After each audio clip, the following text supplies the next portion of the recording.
So I actually presented at ASH 2019 the CARTITIUDE-1 study, which is a phase 1b/2 of J&J 4528 in relapsed refractory multiple myeloma patients. So the primary objective of the phase 1b portion was to characterize safety and confirm the phase 2 dose as informed by the first-in-human LEGEND-2 study, which also used the same CAR construct. And the phase 2 portion was to evaluate efficacy. So in the data that we presented today, we only talked about the phase 1b portion of the study, which enrolled 29 patients with a median age of 60, and half of them were female. All of these patients were heavily pretreated as their median prior lines of therapy was 5, and 100% of these patients were triple exposed and 86% were triple refractory.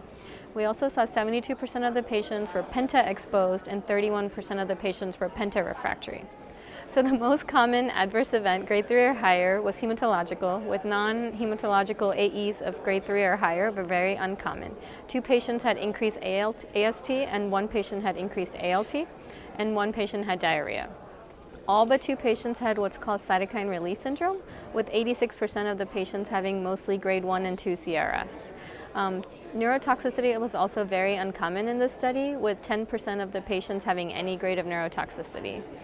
In terms of the efficacy, as I mentioned, these patients are all very pretreated, heavily pretreated, and what we found is that we saw a 100% overall response rate. So every single patient on the study had a response.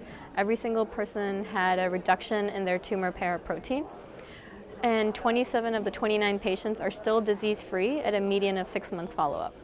Another thing we look at for multiple myeloma clinical trials are minimal residual disease, meaning is there any cancer cells left in their bone marrow? And we found that 17 patients who were evaluable were all MRD negative at the time of latest assessment.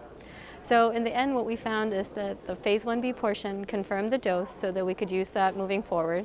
And we also saw that it was safe and had a manageable toxicity profile, and patients who are having heavily pretreated disease are having early and deep durable responses with a 100% overall response rate, and 69% of the patients are in complete remission or better.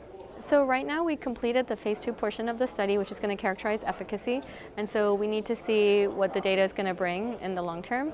And we also initiated phase 2 and phase 3 studies where we can move the product up at earlier lines of therapy instead of waiting until 3 lines of therapy, and seeing if that will give patients even more benefit. So J&J 4528 just recently got FDA approval, breakthrough designation for relapsed refractory myeloma.